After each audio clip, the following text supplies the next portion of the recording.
Now, our last story might ruffle a few feathers, literally. After 23 seasons, Family Guy has officially killed off one of its most iconic characters, Ernie the Giant Chicken. Wait, the giant chicken? Peter Griffin's lifelong nemesis? Yep. In season 23, episode 5, fittingly named The Chicken or the Meg, Meg starts dating Ernie's son, Nugget, which, by the way, is an incredible name. Sounds delicious. Things get heated when Ernie demands Meg either break up with his son or denounce her dad. Instead, she, chops off Ernie's head in the front yard. So Meg finally ended a decades-long feud that Peter couldn't? Talk about some generational closure right there. Executive producer Alex Solkin confirmed the death is permanent. After years of massive chicken fights from oil rigs to airplanes, they've officially retired the gag. It's the end of an era. Ernie's been around since the first season. Honestly, he's survived longer than most actual chickens. Fans online have been surprisingly emotional, calling it one of the show's best send-offs. One person even tweeted, "He died when doing what he loved, making Peter's life miserable." Guess you could say, another cluck bites the dust. Walked right into that. But in seriousness, rest in poultry, Ernie. You'll always be a legend in the coop. But what if the dead doesn't stay dead? What do you mean? I mean, imagine a world where the things you thought were gone come back, but not as we remember them. You're setting the tone perfectly for our movie recommendation this week, Night of the Living Dead. A true horror classic from George A. Romero, it tells the story of a group of strangers trapped in a farmhouse as the dead mysteriously rise and terrorize the living. It's gritty, unsettling, and one of those films that defined what horror would look like for generations. Honestly, without Night of the Living Dead, we might not even have half the zombie media we do today. And with that being the start of October, there's no better time to revisit it or experience it for the first time if you haven't somehow. Margot, our staff writer, says it's the perfect film to kick off spooky season, preferably with the lights off. Speak for yourself. You know, with midterm season starting to amp up, do you ever wish you could escape to another dimension and just forget your problems exist? The thought has crossed my mind, but my good friend Christopher Smith has shown me some good reasons why that's a bad idea. Christopher Smith? That's the name I would put down for my fake identity. Well, Chris, otherwise known as Peacemaker, has been faking his identity while keeping his name. Oh my god, Peacemaker! That's where I got the name from. Hey, isn't season 2 ending on Thursday? Yep, and sneak peeker Margot is here to catch us up on her thoughts ahead of the finale. Take it away. Hey sneak peekers, my name is Margot, and like many others, I've been a little obsessed with James Gunn as of late. Now, I have to confess, I have spent my life up to this point not caring about the superhero genre in the slightest. I missed the boat to get into it as a kid, and I thought it was too convoluted and dense to worm my way in. That was until I discovered James Gunn. After being forcefully dragged to Superman this summer, I left surprisingly wanting to see more. I began doing my homework, and after watching season 1 of Peacemaker, I was officially hooked. And lucky for me, I had finished it just in time to immediately start season 2. Conceptually, James Gunn did a great job of setting up a further exploration of Chris's character. And this also marks the first time I didn't turn off the TV at the introduction of a multiverse. The contrasting immediate familial situation for Chris between the 2 seasons, accompanied with the drastic differences of the world outside of that, prevents a very nuanced critique of having your cake and eating it too. But I have to say, this season hasn't fully lived up to my expectations. Don't get me wrong, I'm still incredibly excited and sad that the finale is releasing later this week, but I can't help comparing it to season 1. I can't be the only one who thought the episodes this season were nothing burgers. The big reveal of the season that Peacemaker's dream reality is actually one where the Nazis won World War II came 2 episodes before the finale, and for the most part, audiences had largely predicted what it was by episode 3. The consistent building up of tension with no release made for a really frustrating viewing experience. I also couldn't help but feel disappointed in this season's characterization of the supporting cast, who brought so much of the initial charm to the series' first season. Apart from Harcourt, the rest of the supporting cast either frustrated me into oblivion, looking at you economists, or had their running jokes beaten into us. Anyone want to quiz me on dead horse facts? Gunn has obviously been spread a little thin, having written the second season almost directly after finishing the scripts for both Creature Commandos and Superman, but I do wish this season had more intentional character writing and better pacing. Getting out of the weeds now, I wanted to discuss a few predictions and anticipation for the upcoming season finale releasing this Thursday. The biggest one fans have been clamoring for all season is an appearance from G.I. Robot, the Nazi-killing robot from World War II first introduced in Gunn's Creature Commandos. As much as I would love to see GI in live action, I'm of the opinion that we aren't getting a live action GI robot, at least not in this season. While it could make sense for Rick Flag Sr. to call upon his old friend from Creature Commandos to fight the Nazis from Earth X, it feels like it would come way out of left field, especially since there's been no reference to Flag's time with the Creature Commandos thus far. But to play devil's advocate, it would make for an excellent curveball for the season. Alternate Nazi Dimension Keith appears to be gearing up for a confrontation in the main timeline, and from the end of episode 6, we know that the people from this dimension have an awful mom mentality. It certainly wouldn't be the first unexpected cameo from this season, so maybe there's some hope for the Tin Man yet. One of the more wild fan theories points to the mysterious origin of the dimensional transportation device, and more significantly, Peacemaker's helmets. This season answered the question of how Peacemaker's dad acquired his interdimensional portal, but it also established that Augie was never the technical genius he's alluded to in the first season, creating most of his gear from stolen alien technology, which led fans to ask, where did Augie get Peacemaker's helmets? This fan theory, which I cautiously hope is true, suggests that Flag's investigation into the origin of portal technology will reveal that it came from the Fourth World, home to the new gods of New Genesis and Darkseid of Apocalypse. Obviously, introducing the home to one of the Justice League's greatest enemies in a Suicide Squad spin-off series doesn't make a ton of sense, but remember that James Gunn was the first Marvel director to properly introduce Thanos back in Guardians of the Galaxy.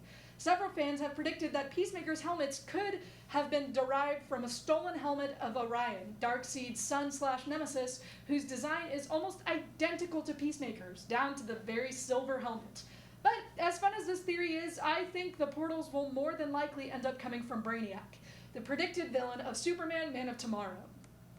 This season has already dealt with the fallout of the events of Superman, so it's not hard to imagine Gunn teeing up an Argus discovering Brainiac's impeding arrival in the finale. But there's always the option that this finale feels as empty as the rest of the show. We'll have to wait until Thursday to see if Peacemaker makes the landing. But what do you think? Is there going to be a big reveal by the end, or are we stuck with wondering what's happening with Lex? Tag us at Sneak Peek TV to let us know your thoughts. My time is up now, but we'll be right back after a quick commercial break. You know what really warms my heart? Old people finding love. What do you mean? Well, do you remember the new Naked Gun? How Liam Neeson fell for Pamela Anderson and they started dating? I was so happy for them. They deserve each other. Trinity, that was fake. They were just pretending to be together as a publicity stunt. Wait, what? My heart is broken. Why would they do that? It's more common than you think, actually. Carol has been able to connect a whole list of them for the sneak peekers to dissect. Is love even real? Let's send it off to our panel. Okay, hey sneak peekers, I'm Kaylee, and today we are going to be talking about our favorite childhood Halloween movies, because the best part of our childhood was always the holidays. So if you would go around, say your name, and then give me your favorite childhood movie that is Halloween themed. Gotcha. Well, I'm Taylor, and I would say my favorite childhood movie would have to be Monster House. I'm Gabby. My favorite childhood Halloween movie is Ghostbusters, starring Kristen Wiig and Melissa McCarthy. Oh. They're so fun. I don't know why. Like, I just watched it all the time. They're so funny. Like the cast. Okay. Controversy. That was Oh. 14, no? Or 16. What was that one? I don't remember. I was like 10. Mine is, my parents did not restrict my viewing in any way, so I just kind of watched Halloween Ah. as my go-to Halloween movie as a child, so yeah. My favorite is going to be Halloween Town. Now, also, my favorite part of Halloween season was Monstober. Oh. And does anybody have like that standout episode from the Disney Channel Halloween themed? It would have to. It's like a tie between like the ant farm. Like there was an Oh. ant farm episode within the Jesse. Like ooh, so good where they like switch. I think there was like a couple, but there was one where like they switch and like they're like in a different place, and I'm just like, whoa, there's so much going on, and then that was like insane. Like little me was like, this is just amazing. Like Mine is definitely, I literally watched it the other day because it was so traumatic for me and I had to see if it was still scary. There's a Jessie episode, it's like the third to last in the entire series, where like Stuart has this like creepy girl that keeps calling him, and it's so scary. And I still to this day, like, I was watching it last weekend and I was like, why would they ever put this on TV? Like, that really is not okay for children to see. I'm realizing Jesse has a lot of trauma on this table, huh? Oh, like the Jessie. creepy Connie like whole thing where she would go for Luke and it was cut off. Oh the, wait, yeah, you and just then unlocked something. yeah, I it's like forgot. there was creepy Connie and then she'd cut off the head of the koala. Oh. Like, that was a little scary now that I think about it. That might be the worst one. Oh my gosh, yeah. I don't really remember much, like, specifically, but Monstober was great. Do you have one? There was a Phineas and Ferb Halloween special at some point because I forget exactly what it was, but like every time it would come on during Halloween season, I knew it was time to start breaking out. There's You can't- the werecow. yeah. Yeah. And don't the ducks, like the duck, Candace's duck, he turns evil too? Yeah, there Oh, was a yeah. lot there. Yeah. Yes. The werecow specifically was one that sticks with me to this day. Mhm. Does anybody have like, so you've talked that you've watched horror movies growing up, Yes. but do you have like a movie that you were shown as a child that has scarred you? Ooh. Ooh. Cause mine, I'll go first. Go There's ahead. a Yeah, go movie ahead. that's called Nine. That's just the letter, Nine. not just the number, not the letter.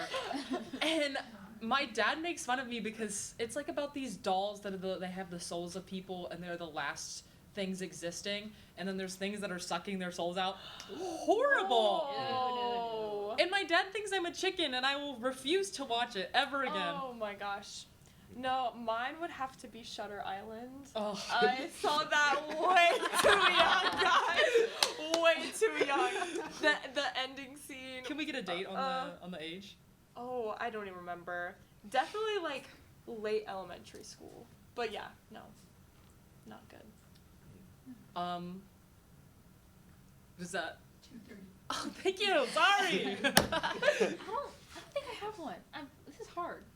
I don't really think I have anything because I kind of strayed away from things that were scary. Like, Loki, all I remember is Chucky, but I thought that was hilarious because, like, I'm like, y'all are getting attacked by a doll. Like, what is this? Like, just kick him. Like, yeah. But I Just did kick really him. like, they made, like, a show. Like, they have, like, a Chucky show now. Oh, this TV series. Yeah, yes. that did its thing. Is Is that the it? one where he's with his child and he's like, I'm not a monster, Yeah. but he Yeah. literally kills Yeah. people? Oh yeah. Yes. The frank discussion about being non-binary. But he'll coming from kill a killer people. doll. Yeah.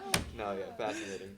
For me, I guess my scarring movie was again unrestricted viewing, but I watched a movie called The Relic. That's a deep cut. That's like a '90s trashy like relic, like monster is loose in a museum, havoc ensues. But like there's like an on-screen decapitation in that movie, and I was like just watching that like Age for that? on age for that. That's like one of my first memories actually. That's, Oh, so that's a while ago. like around probably 4. Yeah, just Whoa. catching that. Oh, yeah, And that's you still totally- remember it. And I still think about it I watch it every once in a while just to remember who I am. Just to remember the origins. Yeah. I think also one of my, this is not in the kind of in the Halloween sphere, but one of my last things to say is that one of my least favorite movies that have scarred me for life is The Never-Ending Story. The horse dying. Oh. No children should be watching that. In the mud pit, yeah. Yeah, it's really scarring, and that's another thing my dad makes fun of me, and I think no children should be watching that. But yeah, any final Halloween words of wisdom? Words of wisdom.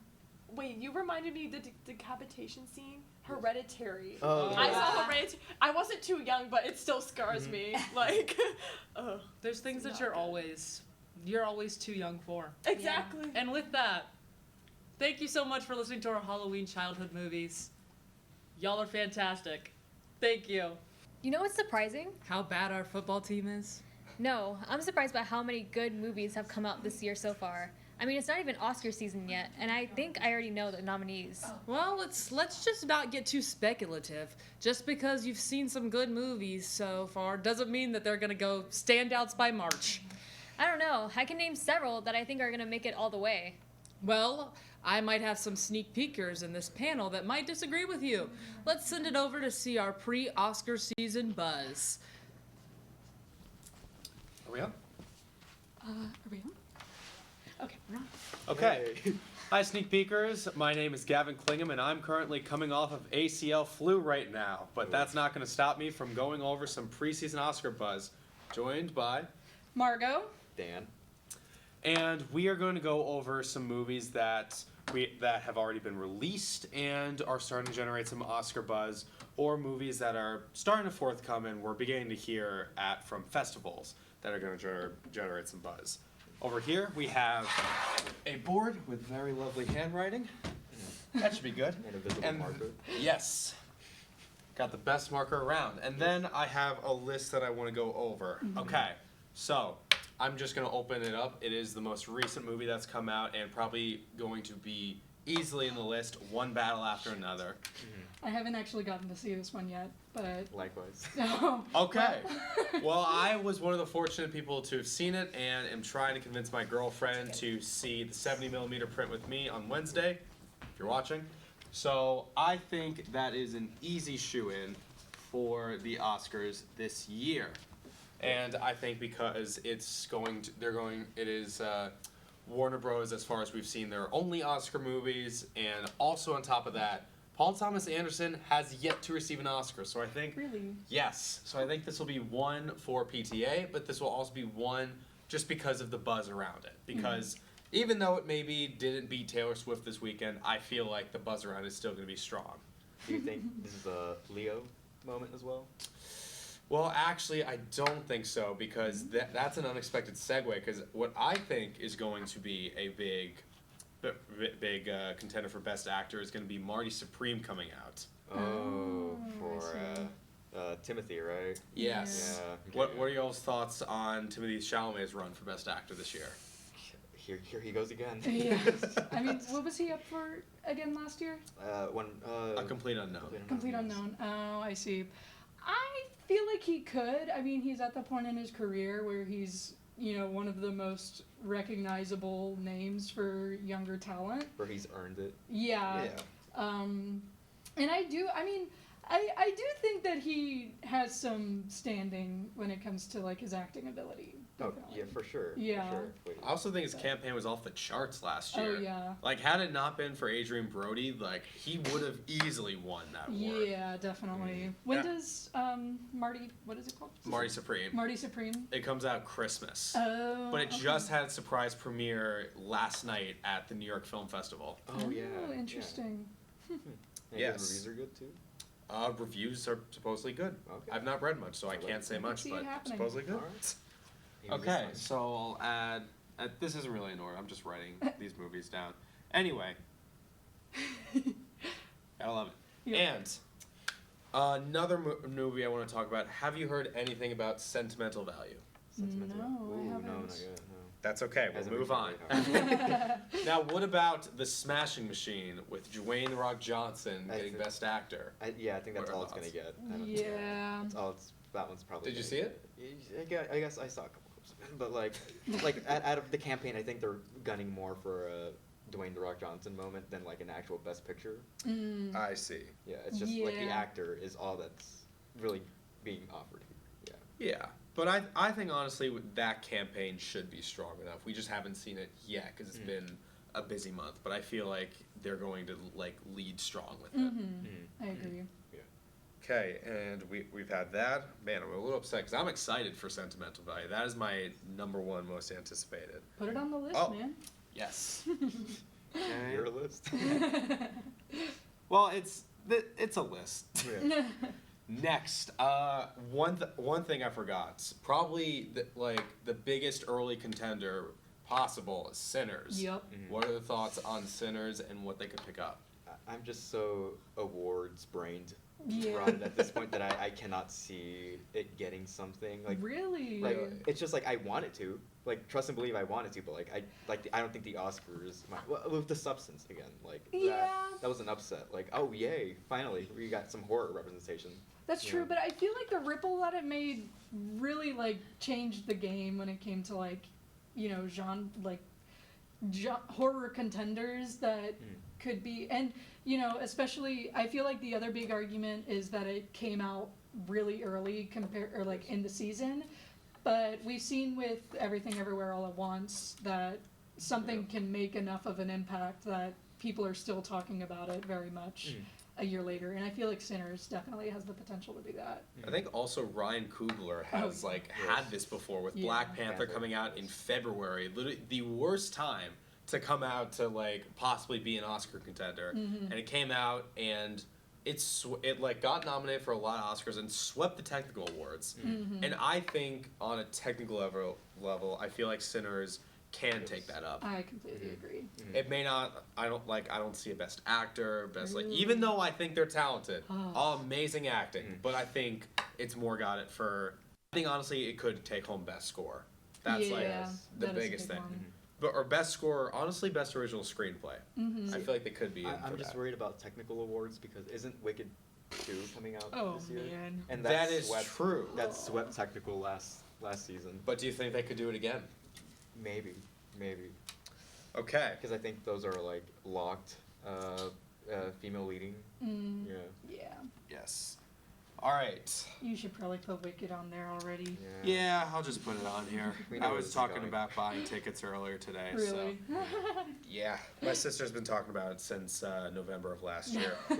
Anyway, another one. You mentioned earlier you were talking about how something like Honora or I forget what was the previous Palme d'Or or Palme d'Or winners exactly haven't the Palme d'Or for this year isn't generating as much buzz as it normally does. So I want to talk about what your thoughts are on it was just an accident picking up some buzz. I'd like it to. I mean, Honora just was. I wouldn't call it grassroots. That was not grassroots, but it was still hey, it's a small indie from Sean Baker again. Here he goes again, and then he just swept that year, which was surprising. But again, it's the Palme d'Or is probably one of the biggest headlines for movies in the year with Cannes and everything. But I didn't hear much about it. It was just an accident. It just kind of happened, and then Cannes was over, and then that was about it. Yeah. True.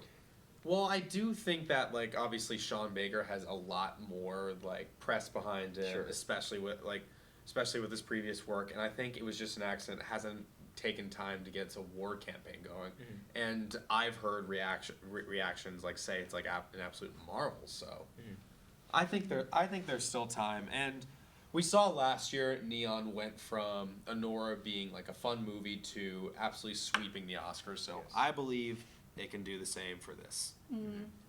Well, I guess we'll have to see.